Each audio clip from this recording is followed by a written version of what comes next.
हुआ। जो ज़कात देने वाले थे नकल मकानी के बाद ज़कात लेने वाले बन गए। कुर्बानियां दी लोगों ने। हमारे सरबराह हमें अमेरिका की जंग में लेके गया और कुर्बानी अवाम ने दी, खास तौर पे कबायली इलाके की अवाम और स्वात की और मलाकंड की अवाम ने। तो मैं आज सवाल पूछता हूं, फेडरल गवर्नमेंट मुझे जवाब दो कि क्या आपका सिर्फ यह काम रह गया है कि इमरान खान के ऊपर केसेस बनाओ, उसके ऊपर झूठी केसेस बनाओ, एफआईआर करवाओ, हमारे लोगों को जेलों में डालो,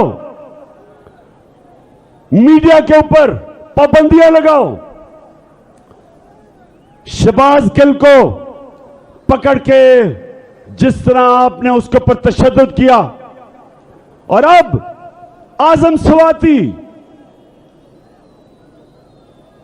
सवाती को जो पकड़ के रात लेके गए और तशद्दुद किया, उसको भी नंगा करके तशद्दुद किया, शहबाज गिल को भी नंगा किया। शर्म आनी चाहिए तुम्हें, शर्म आनी चाहिए। क्या यह तुम्हारा काम है? तुम्हारा काम है अमन, लॉ एंड ऑर्डर आपकी जिम्मेदारी है। लॉ एंड ऑर्डर का यह हाल है कि सारे मुल्क में चोरियां डकैतियां हो रही हैं, स्ट्रीट क्राइम हो रही है। इधर इन इलाकों में जो स्वात के लोग निकले, क्यों निकले?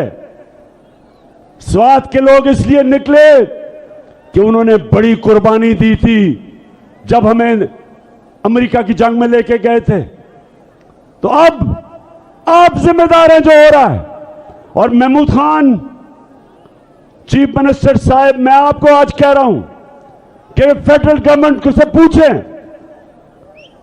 कि आप अगर जिम्मेदारी नहीं संभालेंगे तो फिर हमें संभालने दें, हम करेंगे, हम दहशतगर्दी के खिलाफ खड़े होंगे। और जो आजम सवाती से किया, उससे पहले जो कस्टोडियल टॉर्चर बंद करके तशद्दुद किया, उससे पहले शहबाज गिल पे और फिर सहाफियों पे, मैं सारे इदारों को आज कहता हूं कि अगर आप ये समझते हैं कि तशद्दुद करके आप अपनी इज्जत करवा लेंगे, गलत फहमी में ना रहें। इज्जत अल्लाह देने वाला है। आप मार के, तशद्दुद करके, जुल्म करके, आज तक दुनिया की तारीख में किसी जालिम को इज्जत नहीं मिली। लोग नफरत करते हैं, लोग नफरत करते हैं जब जो जुल्म करता है। और अगर आप ये समझते हैं कि आप लोगों की राय रोक लेंगे और इस तरह के तशद्दुद करके जब सारे चोरों को छोड़ा जा रहा है, शहबाज शरीफ जैसे डाकू और इसके बेटे को बरी किया गया एफआईआर केसेस से, जो भी जिम्मेदार है उनको शर्म आनी चाहिए। आप मुल्क के गद्दार हैं, आप मुल्क से गद्दारी कर रहे हैं। जो भी इन चोरों को एनआरओ दे रहा है वो इस मुल्क का गद्दार है। मेरे नबी सल्लल्लाहु अलैहि वसल्लम ने आज से 1500 साल पहले कहा, उन्होंने कहा जो कौम छोटे चोरों को जेलों में डालती है और बड़े डाकुओं को नहीं पकड़ती, वो तबाह हो जाती है, वो फना हो जाती है। जो भी आज ये बड़े चोरों को छोड़ रहा है और एनआरओ दे रहा है, वो इस मुल्क का गद्दार है और हम मुकाबला करेंगे इनका। मैं निकलूंगा इनके खिलाफ, मैं अपनी कौम को तैयार करूंगा। जो इस मुल्क में चोरों को एनआरओ दे रहे हैं और अवाम के ऊपर तशद्दुद कर रहे हैं, मीडिया को बंद करके, सोशल मीडिया के पीछे मेरे ऊपर केसेस करके, ये अपने कानों से निकाल लो, जेनों में डाल लो। सब जो समझते हैं कि अगर इमरान खान को जेल में डाल के या उसके ऊपर केसेस करके वो पीछे हट जाएगा, मैं और जोर से आपका मुकाबला करूंगा। इय्याका नअबुदु वइय्याक नस्तईन। अल्लाह तेरी इबादत करते हैं, और अल्लाह सिर्फ तेरे से मैं मदद मांगता हूं। और हम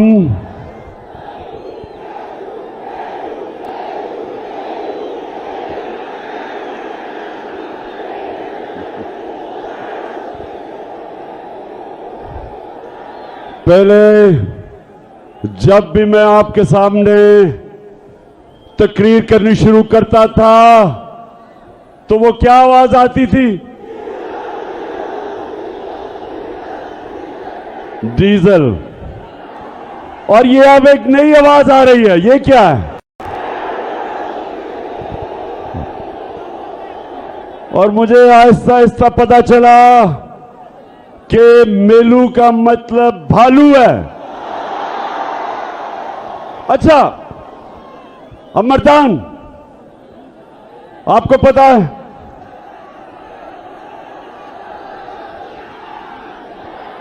क्या मर्दान, ये पहली दफा मैं मर्दान से इलेक्शन लड़ रहा हूं। आपने आज सब मुझे बताना है कि आप अपने कप्तान को हारने नहीं देंगे। अच्छा, मैंने सुना है कि मौलाना कासिम जो मेरे मुखालिफ हैं, मैंने सुना है वो एक अच्छा इंसान है। मैंने उसके ऊपर अच्छी बातें सुनी है कि दीनी आदमी है। तो मौलाना कासिम, मैं तो हर दीनी आदमी, हर अच्छे इंसान की मैं इज्जत करता हूं,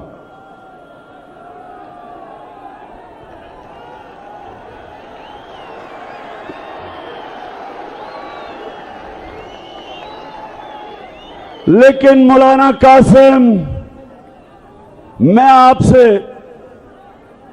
एक वो इंसान जो समझता है कि मेरा मुल्क सिर्फ एक तरह उठ सकता है, जिधर इन चोरों ने हमारे मुल्क को पहुंचा दिया है, वो सिर्फ एक तरह उठ सकता है कि हम अपने नबी सल्लल्लाहु अलैहि वसल्लम की सूरत, उसकी सीरत पे, उसकी सुन्नत पे चलें। ये मेरा ईमान है कि जब तक हम अपने नबी सल्लल्लाहु अलैहि वसल्लम की शरीयत पे नहीं चलेंगे, हम जिस दलदल में हमारे मुल्क को फंसा दिया है इन चोरों ने और अमेरिका के गुलामों ने, जिन कर्जों में जिस तरह इन्होंने हमारी कौम मकरूज कर दी, हम इससे सिर्फ एक तरह निकल सकते हैं कि हम वापस उन असूलों की तरफ जाएं जिन असूलों पे मेरे नबी सल्लल्लाहु अलैहि वसल्लम ने मदीना की रियासत को खड़ा किया था। तो मैं मौलाना कासिम, सबसे पहला मेरा सवाल आपसे यह है कि मेरे अल्लाह का हुक्म है, अमर बिल मारूफ व नही अनिल मुनकर। मेरे अल्लाह का कुरान में हुक्म है सारे इंसानों को कि तुमने अच्छाई के साथ खड़े होना है, तुमने हक के साथ खड़े होना है, और तुमने बदी का, बुराई का, बातिल का मुकाबला करना है। मेरे अल्लाह ने कहीं भी ये नहीं कुरान में कहा कि जब अच्छाई और बुराई का मुकाबला हो तो आप न्यूट्रल हो जाएं, कहीं आपको इजाजत नहीं दी। तो मौलाना कासिम, मैं सिर्फ आपसे एक सवाल पूछता हूं कि घर में अपने बच्चों से जाके पूछें कि क्या नवाज शरीफ और आसिफ जरदारी ईमानदार हैं? अपने बच्चों से पूछें, अपने घर वालों से पूछें कि क्या तुम गवाही दे सकते हो कि ये जो 30 साल से मुल्क को लूट रहे हैं, ये दो खानदान, पूछें इनसे, अपने बच्चों से पूछें दिल पे हाथ रख के बताएं कि क्या ये दो खानदान ईमानदार हैं? बताओ मर्दान, बताओ। 30 साल से ये मुल्क को लूट रहे हैं। 26 साल पहले मैं सियासत में सिर्फ एक वजह से आया था। 26 साल पहले मैं इनकी चोरी और करप्शन, जो मुल्क को कंगाल करके मकरूज कर रहे थे, यहां का पैसा चोरी करके मुल्क से बाहर लेके जा रहे थे, इसलिए मैं सियासत में आया था। और इसलिए आया था कि जब आप एक इंसाफ का निजाम कायम करते हैं, जब आप ताकतवर को कानून के नीचे लेके आते हैं, जब एक मुल्क में इंसाफ आता है, तब वो मुल्क खुशहाल होता है। कोई मुल्क, एक मुल्क मुझे बताएं, मैं सारी दुनिया पे रहा हूं, एक मुल्क मुझे बताएं जिधर उनकी लीडरशिप करप्ट हो और वो मुल्क में खुशहाली हो। एक मुल्क बताएं। सारी दुनिया में देखी है, गुर्बत की सबसे बड़ी वजह जब उसके मुल्क के हुक्मरान मुल्क का पैसा चोरी करके मुल्क से बाहर ले जाते हैं। तो मौलाना कासिम, आज मैं इन सब के सामने खड़ा होकर कह रहा हूं कि अगर आप समझते हैं, जिनके लिए, जिस कोलिशन में आप खड़े हैं, अगर आप वो ये समझते हैं कि ये नवाज शरीफ और इसका खानदान और जरदारी उसका खानदान, अगर ये ईमानदार हैं, तो मैं आज आप सबको कहता हूं कि उसको वोट दे दो।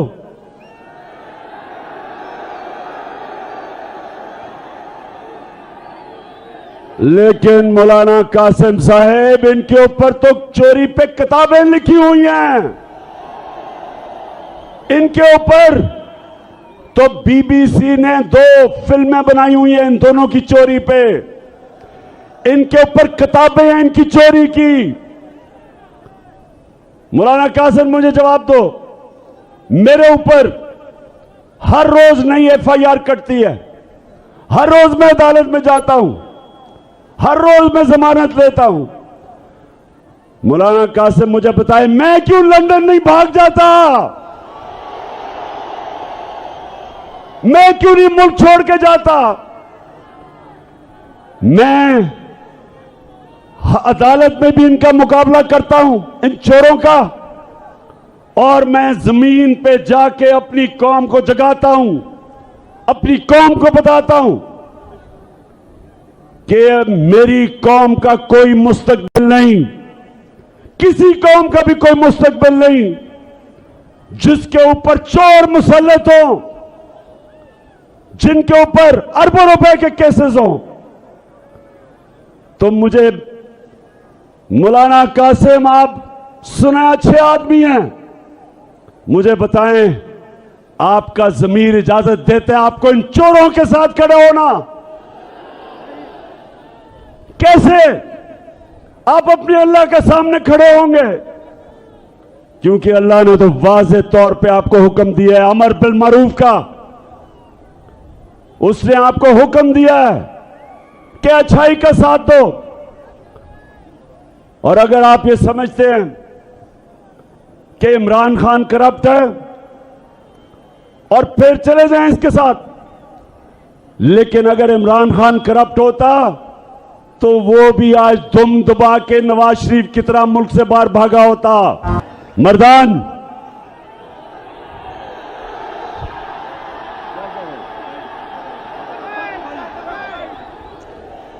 तख्त भाई,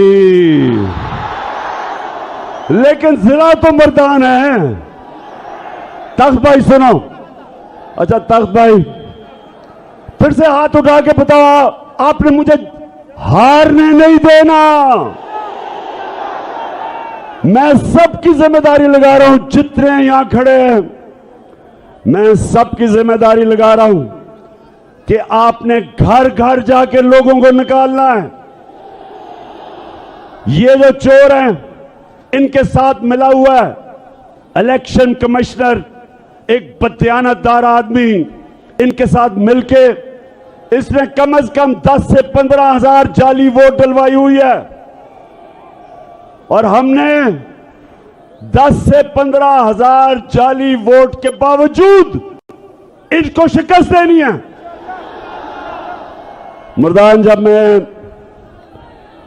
तख्त भाई बड़ा वैसे जज्बा है आपको अपने तख्त भाई होने का। मैं अच्छा तख्त भाई, हाँ, अच्छा तख्त भाई,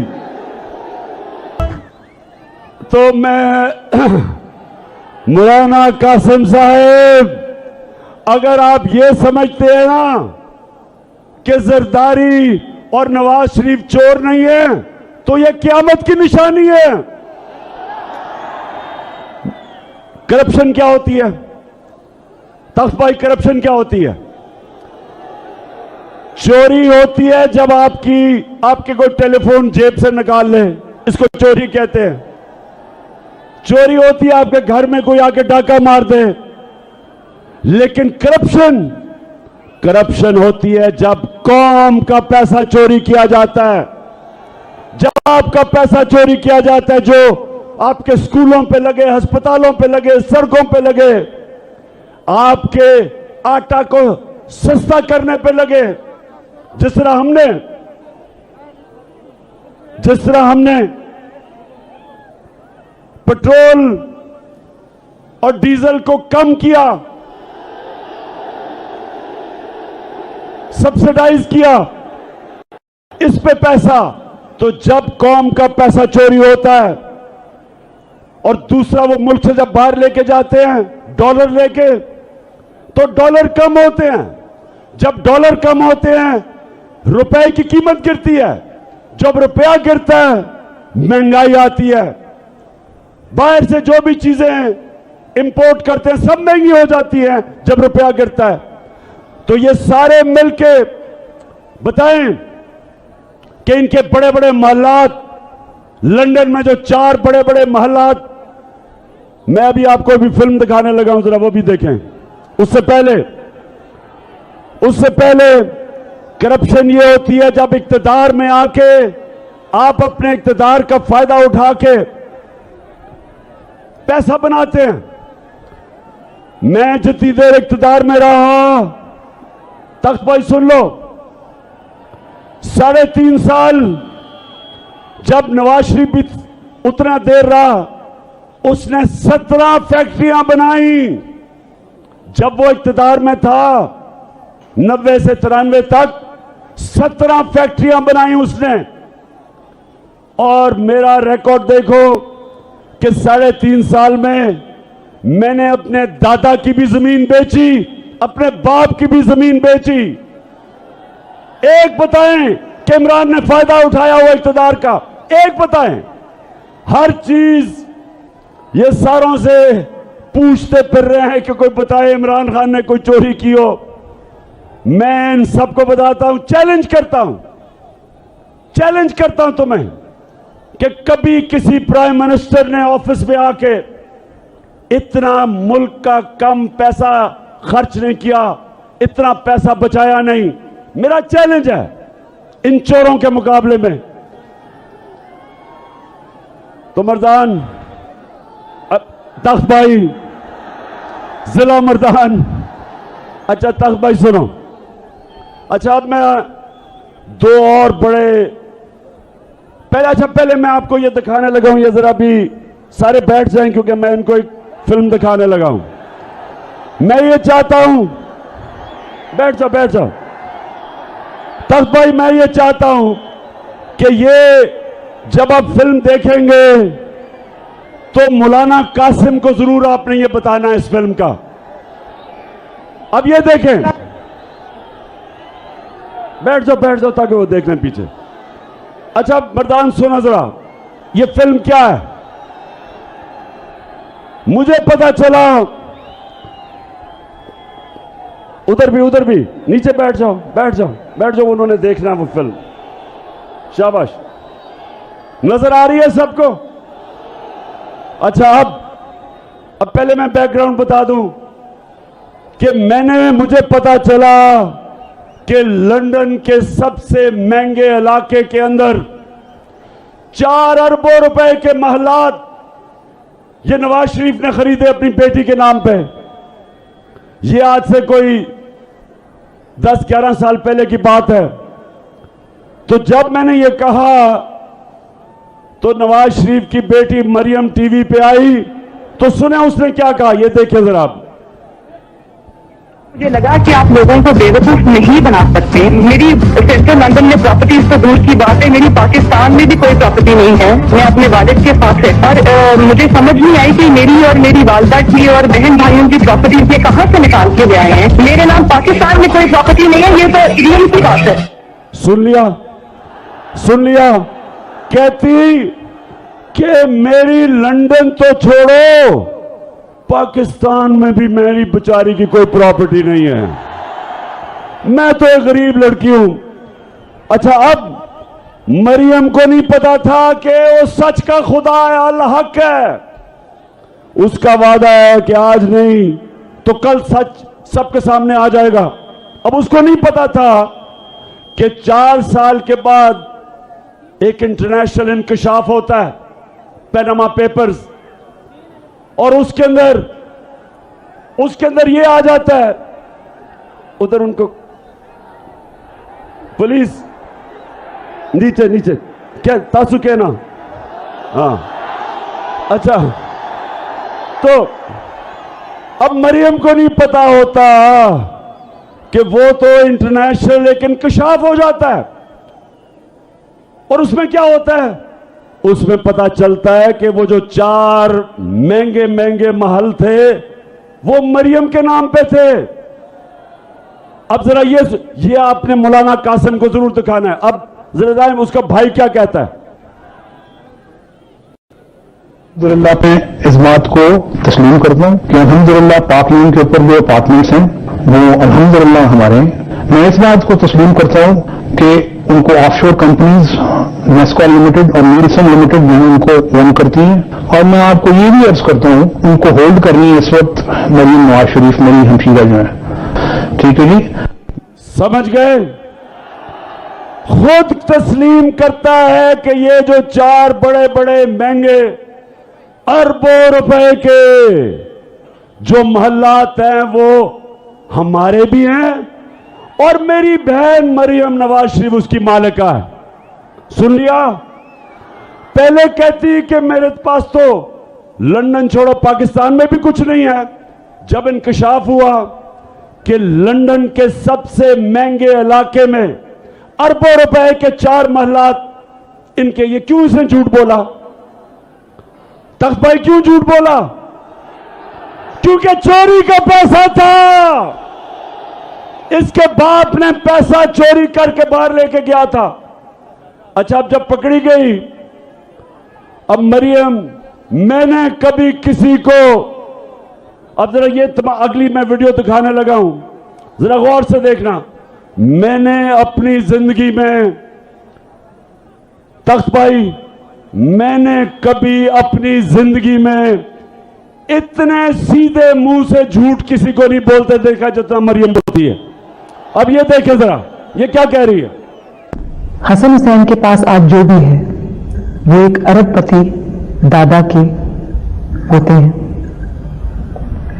उस अरबपति दादा के पोते हैं जो 1960s और 70s में पाकिस्तान का अमीर तरीन इंसान था।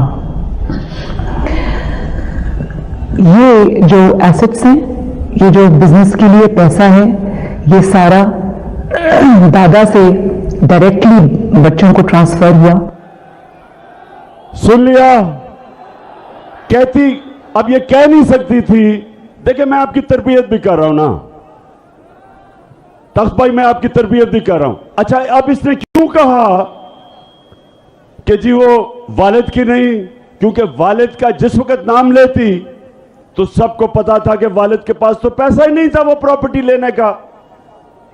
तो उन सबको पता चल जाना था कि वालिद ने अवाम का पैसा चोरी करके लिया है। तो कहती दादा का है। अब दादा दुनिया में नहीं था। अब दादा को कौन कहे कि दादे के पास है या नहीं है? अच्छा, अब मरियम का जो दादा था वो शहबाज शरीफ का बाप है। मरियम का दादा शहबाज शरीफ का बाप है। अब शहबाज शरीफ अपने बाप के मुताल्लिक क्या कह रहे हैं, जरा आप ये देखें। मेरे खानदान को 22 खानदानों में शुमार नहीं होता था। मुझे इसके ऊपर बाइस फख्र है कि मेरे वालिद का ताल्लुक एक गरीब किसान के घराने से था। मेरे वालिद का ताल्लुक एक गरीब किसान के घराने से था। हिंदुस्तान से वो तख्त भाई सुन लिया। वो कहता है गरीब किसान था दादा, वो कहती अरबोपति था। और असल में सबको पता है कि क्या हुआ। मैं इसलिए मौलाना कासिम साहब देख लो, ये झूठों को देख लो। आप इनके साथ बैठे हैं, अमर बिल मारूफ। आप अमर बिल मारूफ के साथ नहीं, आप नही अनल मुनकर के साथ बैठे हैं। आप एक दीनी आदमी हैं, आप कैसे चोरों के साथ जा सकते हैं? और मेलू नहीं लड़ा यहां से, वो 4 सत्ता से लड़ रहा है। और इंशाल्लाह फिक्र ना करो, इंशाल्लाह धांधली के बावजूद जीतेंगे। आपको पता है तख्त भाई, आपको पता है कि ना पाकिस्तान में जब मैं क्रिकेट खेलता था अपने अपने अंपायर होते थे, ना पाकिस्तान हिंदुस्तान में जीता था, ना हिंदुस्तान पाकिस्तान में जीता था। जब उनका मुश्किल वक्त आता था तो उनके अंपायर मदद करते थे। और मुझे अफसोस से कहना पड़ता कि हमारे अंपायर भी हमारे मदद करते थे। लेकिन एक दफा एक कप्तान पाकिस्तान से टीम हिंदुस्तान लेके गया और उनके अंपायरों के बावजूद हरा के आया उनको। वो आपका कप्तान था।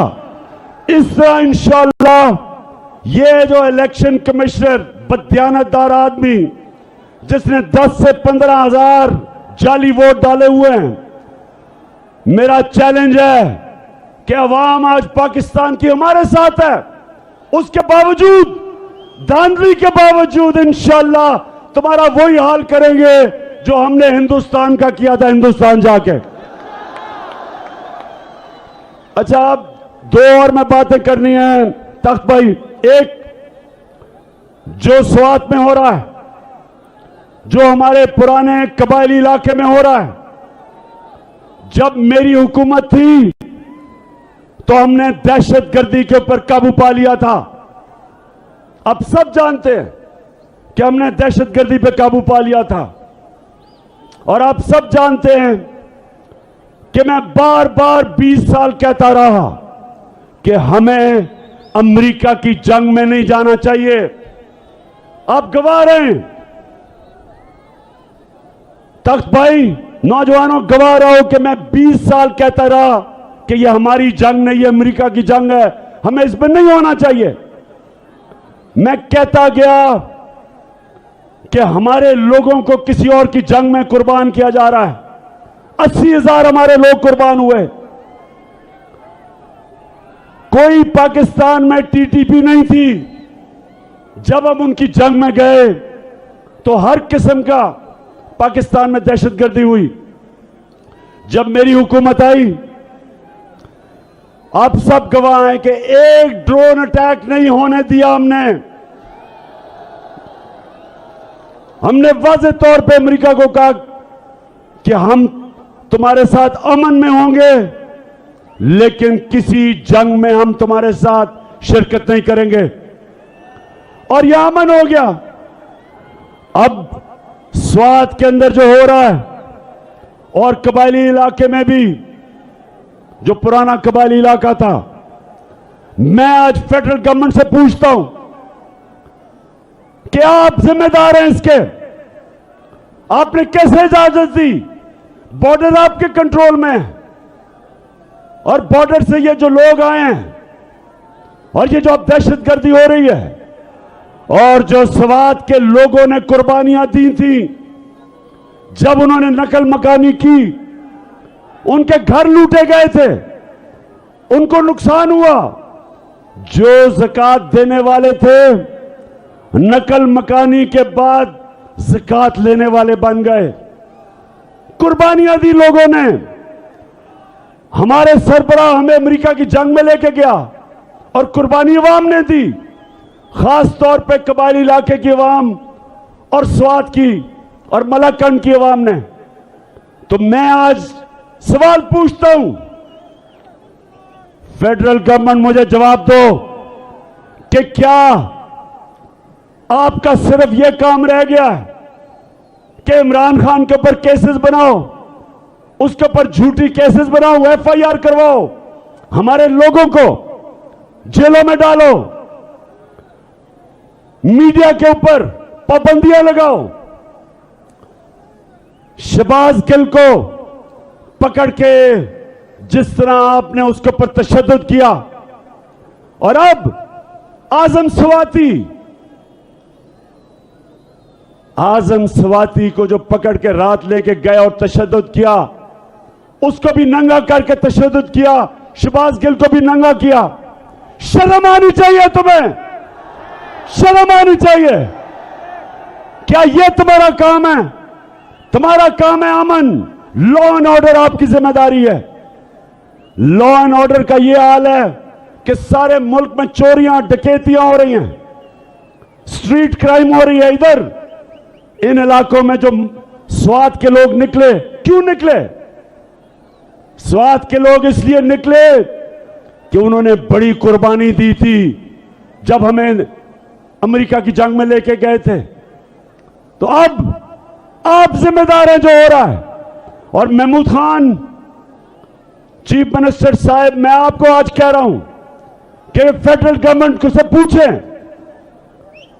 कि आप अगर जिम्मेदारी नहीं संभालेंगे तो फिर हमें संभालने दें, हम करेंगे, हम दहशतगर्दी के खिलाफ खड़े होंगे।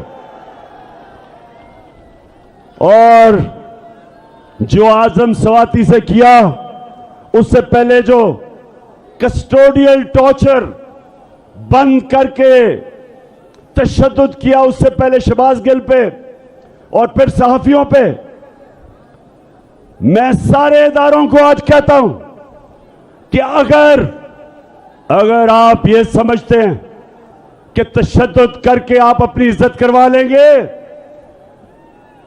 गलत फहमी में ना रहें। इज्जत अल्लाह देने वाला है। आप मार के, तशद्दुद करके, जुल्म करके, आज तक दुनिया की तारीख में किसी जालिम को इज्जत नहीं मिली। लोग नफरत करते हैं, लोग नफरत करते हैं जब जो जुल्म करता है। और अगर आप ये समझते हैं कि आप लोगों की राय रोक लेंगे और इस तरह के तशद्दुद करके जब सारे चोरों को छोड़ा जा रहा है, शहबाज शरीफ जैसे डाकू और इसके बेटे को बरी किया गया एफआईआर केसेस से, जो भी जिम्मेदार है उनको शर्म आनी चाहिए। आप मुल्क के गद्दार हैं, आप मुल्क से गद्दारी कर रहे हैं। जो भी इन चोरों को एनआरओ दे रहा है वो इस मुल्क का गद्दार है। मेरे नबी सल्लल्लाहु अलैहि वसल्लम ने आज से 1500 साल पहले कहा, उन्होंने कहा जो कौम छोटे चोरों को जेलों में डालती है और बड़े डाकुओं को नहीं पकड़ती, वो तबाह हो जाती है, वो फना हो जाती है। जो भी आज ये बड़े चोरों को छोड़ रहा है और एनआरओ दे रहा है, वो इस मुल्क का गद्दार है और हम मुकाबला करेंगे इनका। मैं निकलूंगा इनके खिलाफ, मैं अपनी कौम को तैयार करूंगा। और तख्त भाई आप तैयार हो जाएं, आप तैयार हो जाएं, मैंने कॉल देनी है आपको, ज्यादा देर नहीं है। जो इस मुल्क में चोरों को एनआरओ दे रहे हैं और अवाम के ऊपर तशद्दुद कर रहे हैं, मीडिया को बंद करके सोशल मीडिया के पीछे मेरे ऊपर केसेस करके ये अपने कानों से निकाल लो, जेनों में डाल लो। सब जो समझते हैं कि अगर इमरान खान को जेल में डाल के या उसके ऊपर केसेस करके वो पीछे हट जाएगा, मैं और जोर से आपका मुकाबला करूंगा। मैं सारे पाकिस्तानियों को आज कह रहा हूं कि ये मुल्क का फैसला कुन वक्त है, ये मुल्क का फैसला कुन वक्त है। एक तरफ इन चोरों की, इन डाकुओं की गुलामी है, एक तरफ अगर तख्त भाई और मेरे पाकिस्तानियों, अगर हमने इस वक्त जहाद ना की तो इन चोरों की और इनके बच्चों की गुलामी करेगी ये कौम, एक मकरूज और गुलाम कौम बनेंगे। और अगर हम इस वक्त इनके खिलाफ खड़े होकर जहाद करेंगे, इनका मुकाबला करेंगे, इलेक्शन इनको हराएंगे, और इस्लामाबाद के ऊपर जब मैं आपको कॉल दूंगा, एक अवाम का समुंदर आएगा, तो इंशाअल्लाह अपने आप को हम हकीकी तौर पे आजाद करेंगे। क्योंकि गुलामों की कोई इज्जत नहीं होती, इज्जत सिर्फ आजाद खुददार कौम की होती है। हरे पासपोर्ट की इज्जत तब होगी, हरे पासपोर्ट की तब इज्जत होगी। आजाद, अभी मैं आपको एक आखिरी वीडियो दिखाने लगा हूं, बैठ जाओ जरा, सारे बैठ जाए।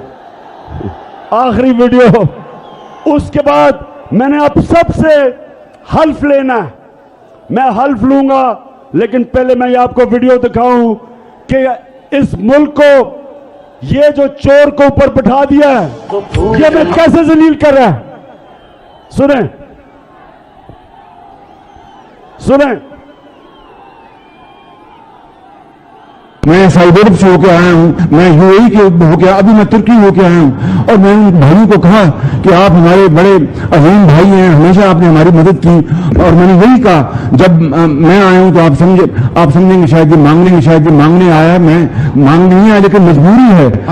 जिस तरह माजी में 75 साल में आपने हमारा हाथ बटाया है, कुछ ऐसा आप हाथ बटा। मैंने कहा मैं वादा करता हूं कि इंशाअल्लाह हम पूरी कौम, हम मिलकर दिन-रात मेहनत करेंगे, पसीना गराएंगे, अपने पांव पे खड़े होंगे। हाँ शबाज शरीफ, मैं मांगने नहीं आया, लेकिन मैं बड़ा मजबूर हूं। आप मजबूर इसलिए हैं कि आपने, अपने भाई ने और जरदारी ने मुल्क का पैसा चोरी कर करके बाहर ले गए हो, और लोगों को कह रहे हो कि जनाब हम मांगने नहीं आए, लेकिन पैसा दे दो। तो तख्त भाई मेरी बात सुन ले, अब मैं आखिरी बात कर रहा हूं, उसके बाद आपसे हल्फ लूंगा। आप सब ने अपनी जिम्मेदारी समझनी है, इस इलेक्शन में भी और उसके बाद मार्च में भी। अब आपने सारों ने अपना हाथ ऊपर करना है, सब हाथ ऊपर करें। मैं यहां से पढ़ूंगा, आप वहां से रिपीट करेंगे, और टेलीविजन पर जो जो लोग हमें देख रहे हैं वो भी हमारे साथ शरीक हो जाए। और आपने ऊंची आवाज में बोलना है, बिस्मिल्लाहिर्रहमानिर्रहीम। हम हल्फ उठाते हैं कि पाकिस्तान के आइन की हमेशा पासदारी करेंगे। हम पाकिस्तान की खुदमुख्तारी का तहफ़्फ़ुज़ करेंगे कि हम कभी भी अल्लाह के सिवा किसी के सामने नहीं झुकेंगे, और हम पाकिस्तान की हकीकी आजादी के इस जिहाद में आखिर तक इमरान खान के शाना बशाना जदोजहद करेंगे।